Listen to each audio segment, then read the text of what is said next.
experts.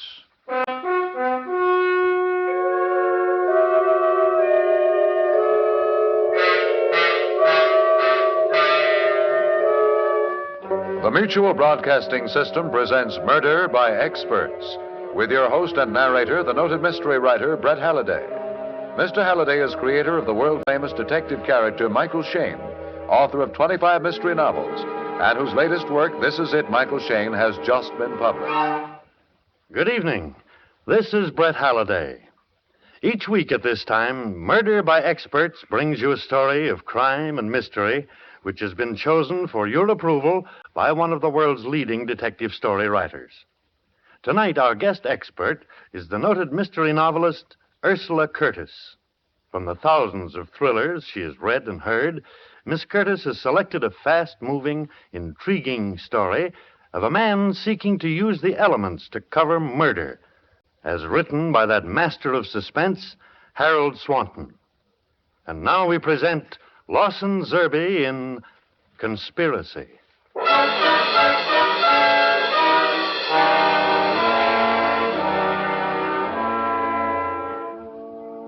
So I'm a murderer. So people look at my picture in the papers and point at it and shudder. I wonder how many of them are entitled to do that. I wonder how many of them are murderers, too, in their minds, with only the law between their hands and the throat of someone they hate. You take a city, see? A city full of people, the pious and the profane, the innocent and guilty, with their loves and hates, their pride and avarice and jealousy. And in that city, a pronouncement is made that on this date, between this hour and that one, there is no law, no retribution, that the crime of murder will go unpunished.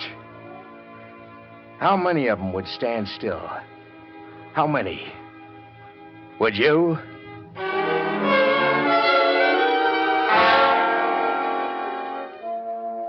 It sounds like a philosophical problem, but it happened. The city was Greendale, Oregon, and the thing that set it free from the law for 24 hours was the Columbia River. Oregon Times, Kennicott speaking. Joe, this is Flournoy. Oh, yeah, Chief. Just got a report from the sheriff. It's getting tough out on the 7th Street levee. Yeah, I just heard the news over the radio. If the river busts through, they'll start looking for Greendale somewhere off the coast of Japan. But they got the army out there. I thought they'd take They're losing ground, Joe. The levee might hold another hour, maybe more, but you'll go tonight, and I want you there when it happens. Oh, you're liable to pick me up off the coast of Japan. I'll send a boat after you, sweetheart, but phone that story in first. You know, color stuff. I was there. I saw it happen. Hot coffee, sweating soldiers. Man versus nature. Got it? Yeah. Okay, Chief. Great. Now get going. You've got 15 minutes to get there.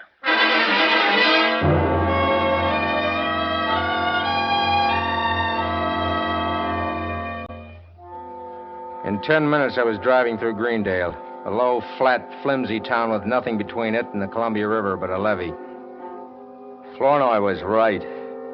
The levee gave way. Greendale would go down the drain like wet cornflakes. I hit 60 on Willamette Avenue, heading toward the 7th Street levee. That's when I passed Marilyn's apartment. And that's what started me thinking again about Marilyn. She was beautiful. She was a two-timer. And she was the one human being on this earth I wanted to kill. I'd promised myself weeks before that I'd get her out of my mind, that hate was no good for anyone, but she kept coming back. That vicious, heartless laugh of hers, the brittle voice, the way her eyes could smile at you while she drove a French heel into your stomach.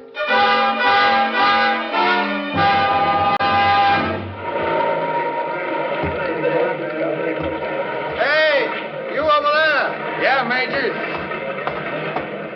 What are you doing here? Joe Kennicott, Oregon Times.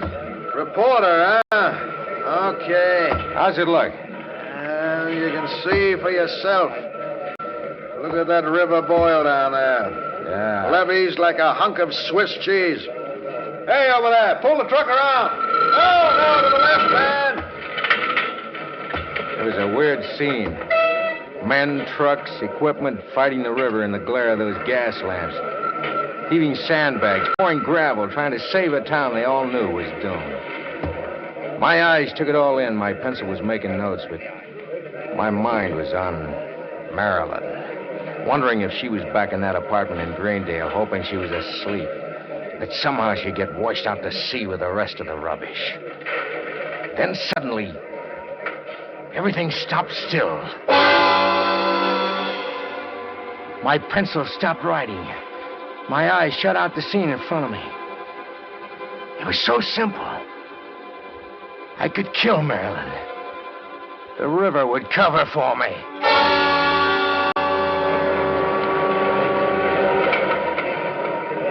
Hold it, fellas! There's no use punching any longer. We're licked. She'll break through any minute. Pull the equipment out. Evacuate. That's an order. And you, Kennicott. Yeah, Major. Take your car and beat it down to Greendale. Tell them they've got 5 minutes to get to high ground. Understand? Yes.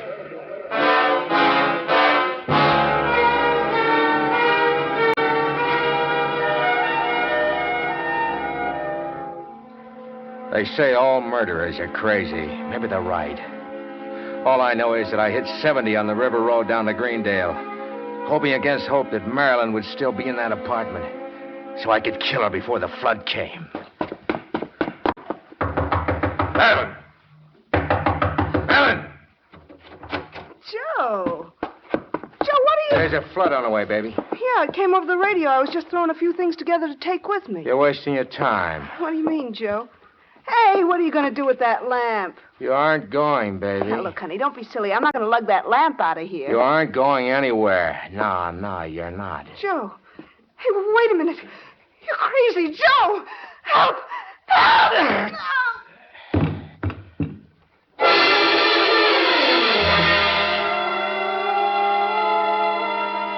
I looked down at her for a minute and set the lamp back on the table. I began to feel dizzy. The floor seemed to be swaying underneath my feet. I wasn't faint, just dizzy. The door was open. Then I watched it close, then open again. I wasn't dizzy at all. The building was swaying. The flood had come. I ran into the hall. Right smack into a guy. A little pasty-faced guy standing right outside the door. Look, mister, let me out of here. No, you don't. You can't stop me. Now, wait a minute. Let go of me here. Let go. No use yelling for help. Come on. Now, no one's good. Let go of me. Hey! I got him. I got it. I tackled him at the end of the stairs. We went down together to the bottom end over end. I knew he'd seen it. I knew I had to kill him, too. But I was dead right now. The main door was open. Water pouring in, foot deep in the lobby. Please don't. Let me go. Too late, pal. Let me go. The water. I can't do it. Let me go. No. Let me Bad, go. mister. Murder's a solo job. A solo job. Door. Now. Oh. Help. Someone. Help. Help. I hit my head on the door. It was all the chance he needed. He scrambled outside into the flood. Took off down the street with me after him. The water was 2 feet deep now, and the buildings were beginning to move. Help. I was gaining on him. 30 feet. 20. Then the telephone pole went down between us. I saw the broken wire graze him. There was a crackle of flame, and he went down. So I stopped worrying about him. Started thinking about me. The main force of the flood must have hit at that moment. Suddenly, everything was water. I was tossed around like a peanut shell in a typhoon. I remember reaching out for something solid, finding it, and then nothing.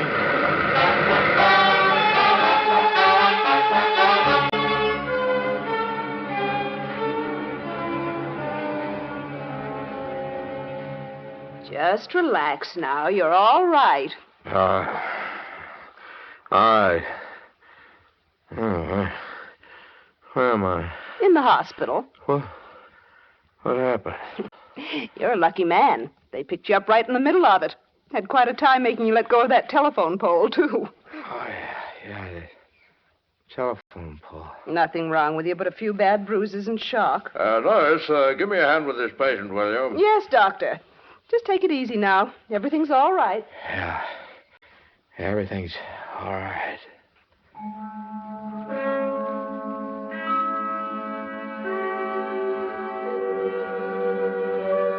I don't know how long I slept. 1 hour, maybe 6, but it was still dark when I suddenly found myself awake in a cold sweat listening. Floor. That's where she was. On the floor. Dead. The flood? Not the flood officer. Murder. It was murder. No! He saw me. Fight. Terrible fight. Tried to kill me. Water. Water all over. The flood. I couldn't breathe. By now, I knew his voice. They must have picked us up together, put us in the same hospital room. 1,000 crazy thoughts hit me all at once. Kill him right there. Jump out the window, run. Anything but face it when he woke up. I started to get out of bed and then stopped. There was someone else in the room. What do you make of it, nurse? I don't know, Doctor. Well, the man's had a terrible shock, of course. It's amazing he wasn't killed. Yes, I know. He's been going on like that for an hour. The same thing over and over. Murder. Something about the flood covering it up. Then a fight. Well, maybe you're right. I think we'd better at least pass it on to the police. Still, might be the result of shock, of course. But the fact that he repeats it over and over, detail for detail. With death staring you in the face like that, you don't stop to think about consequences. The explanations could come later. I had to get out of that room right now. I fumbled in the dark for my clothes, threw them on, stepped out into the hall. Paul Revere, where do you think you're going, little man? Oh, Flournoy, I get tired of sitting around here. I thought you might need some help. Oh, you thought I might need some help, eh? Nurse, Yes, Mr. Flournoy. your number 1 patient's about to blow the joint. Oh, look, Chief, Joe, leave it to me, will you? So, you're a hero. So you drive like mad to warn the town and get caught in the flood. You don't have to go overboard. Mr. Flournoy's been pacing the hall like an expectant father. Well, thanks, Chief. I am not going to lose my best reporter because he's too dumb to know when he ought to stay in bed. Because that, sweetheart, is just where you're going. Look, Chief... Hey, don't butt in. You've been through hell tonight. You're lucky you're alive. Now, get in that room and get back to bed. The doctor's ordered hypo to make you sleep. And nurse. Yes, sir. Just to make sure he doesn't get any more wild ideas, give me his clothes. I was licked. And I knew it. They hustled me back to bed. And the nurse poked a needle in my arm. And I let go. I let the dark close in on me. Not caring now. I was tired. So tired.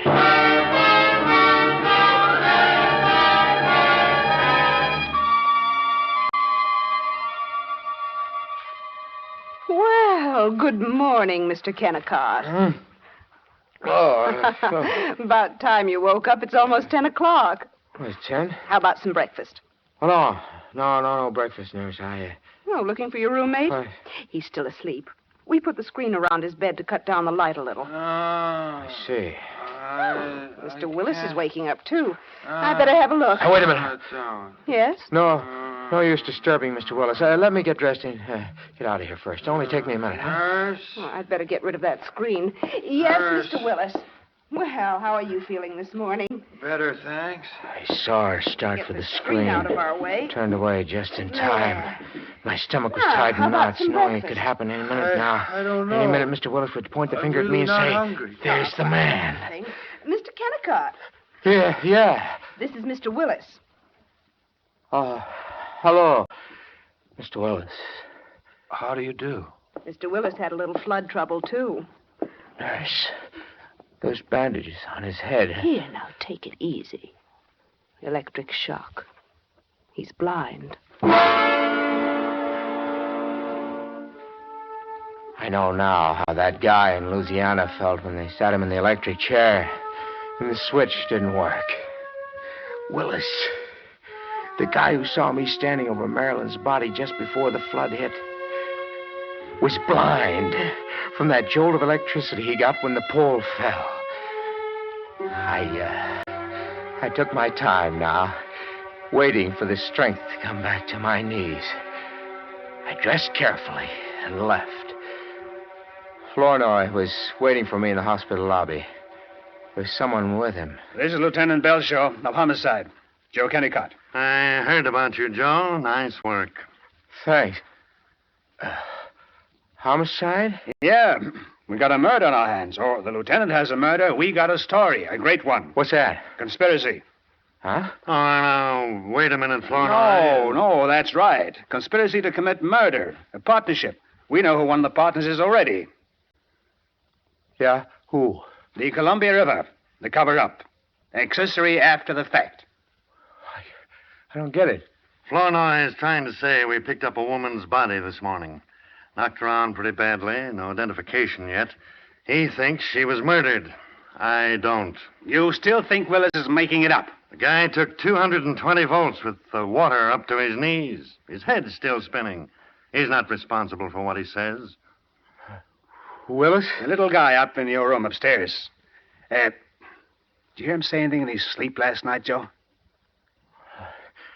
No, I don't remember much, of course, but... Sure. I still don't get it. Well, come on, I'll tell you about it on the way up. We're going to have a little talk with Mr. Willis right now.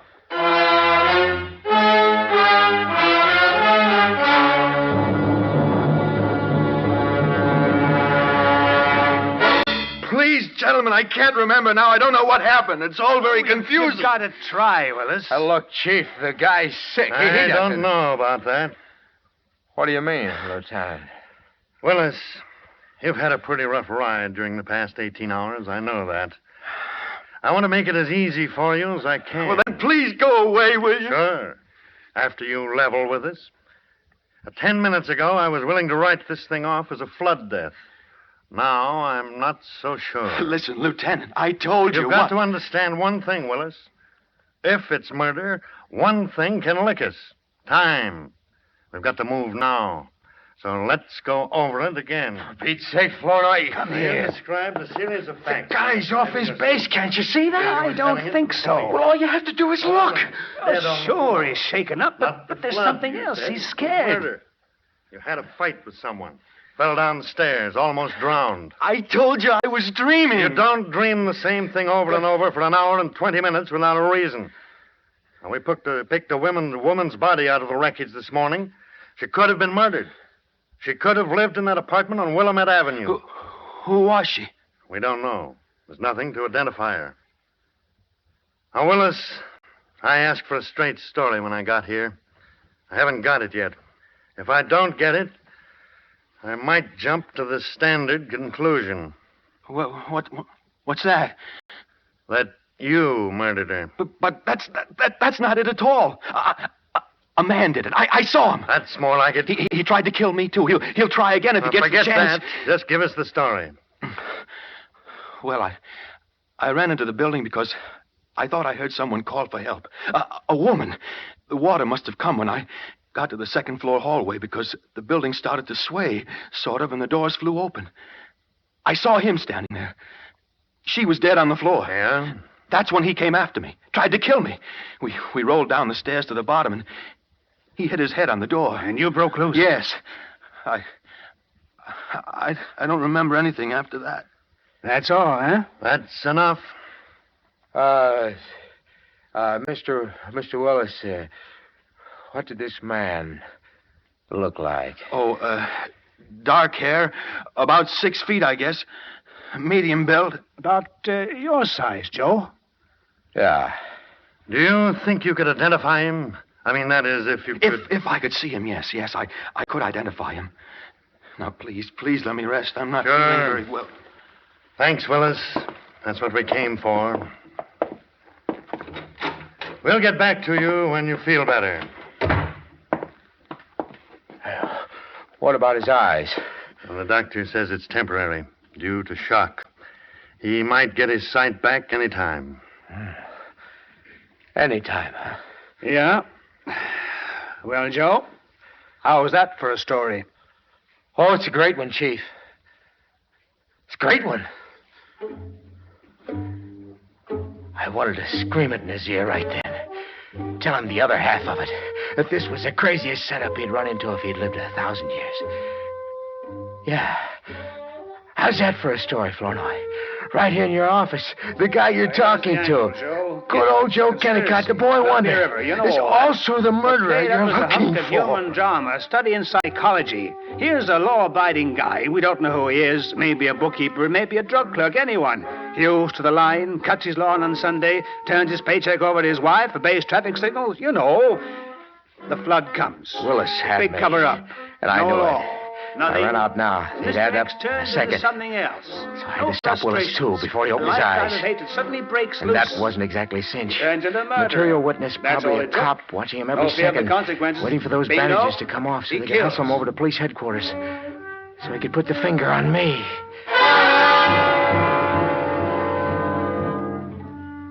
It was 11 that night. Just 23 hours after I killed Marilyn that Flournoy rushed into my office. Joe, get your coat. Huh? We're meeting Bellshaw at the hospital. Mr. Willis just came out of it. He can see.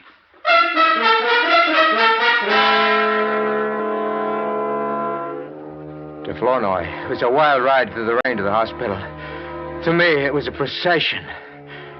From condemned row to the gas chamber. And there was no way out. No way out.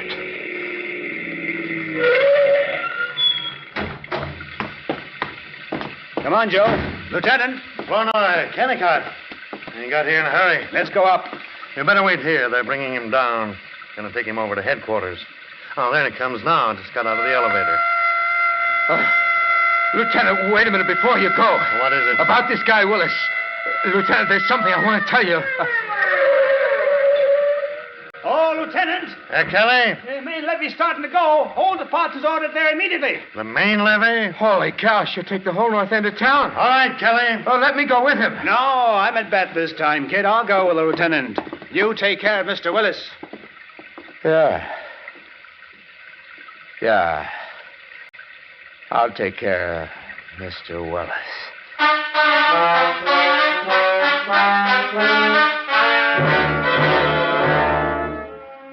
I turned the collar of my overcoat up. Kept my face away from him as I bundled him into the car, the back seat, of course. Hoping he wouldn't spot me until I got him away from there. Alone. Just stay on North 2nd Street a ways, Mr. Kennicott. Yeah, Mr. Kennicott. I guess it's best you take me home, under the circumstances. You, live in the North End? Yes. Good.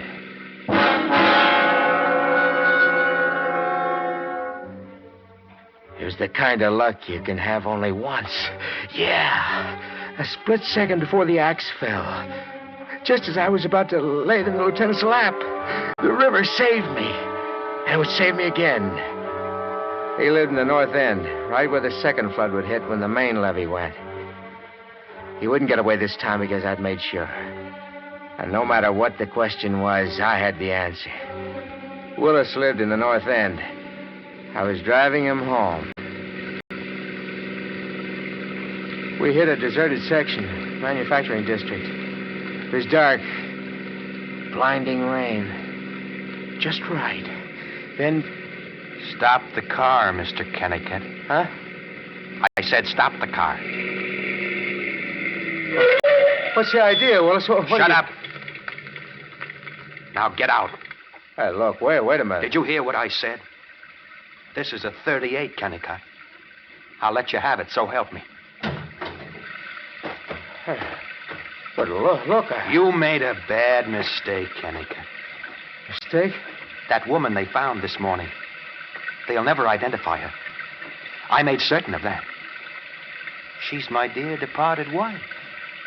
Willis, you mean you... You know I killed her, Kennicott. You saw it when the door flew open. Wait!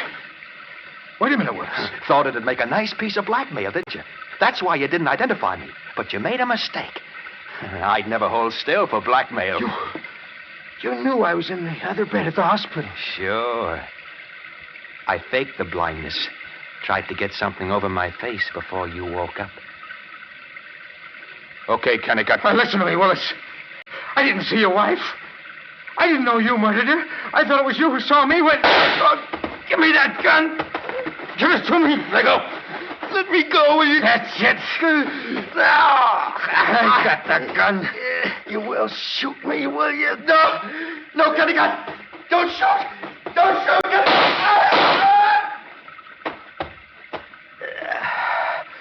That takes care of you, Willis.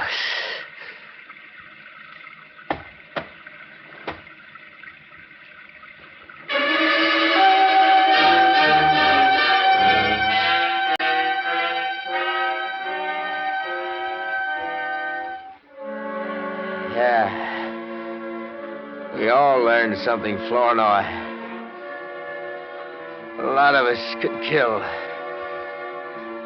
Something like the Columbia River washed the law away. It wasn't such a coincidence after all. 2 guys, same town, same apartment house. 2 women. They hated enough to kill. I'm sorry for you, Joe. Skip the sympathy, Chief. I know I'm gonna die.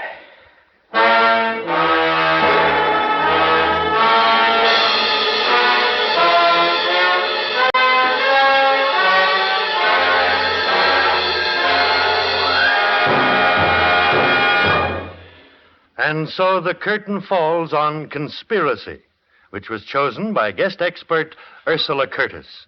Miss Curtis is author of the newly published novel, The Second Sickle.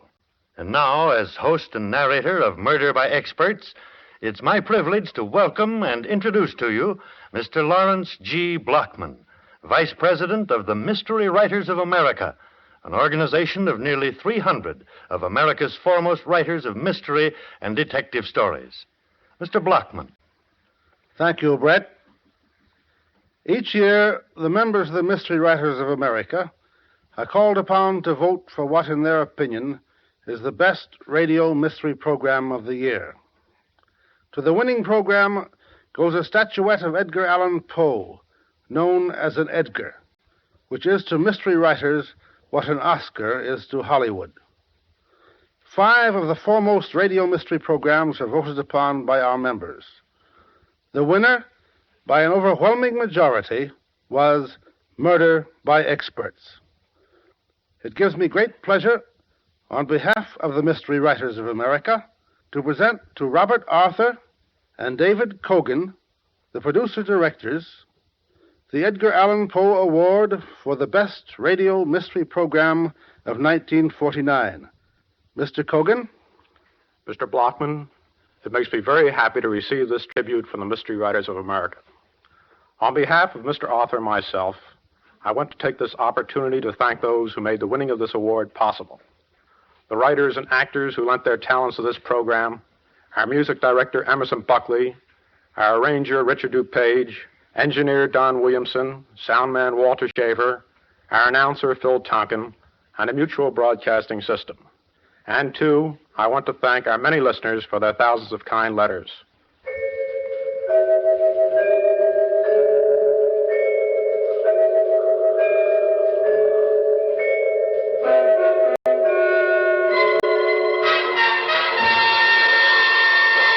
Tonight's play, Conspiracy, was written by Harold Swanton.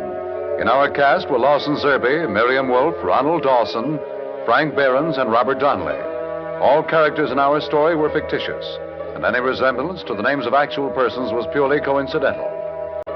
Phil Tonkin speaking. This is the Mutual Broadcasting System.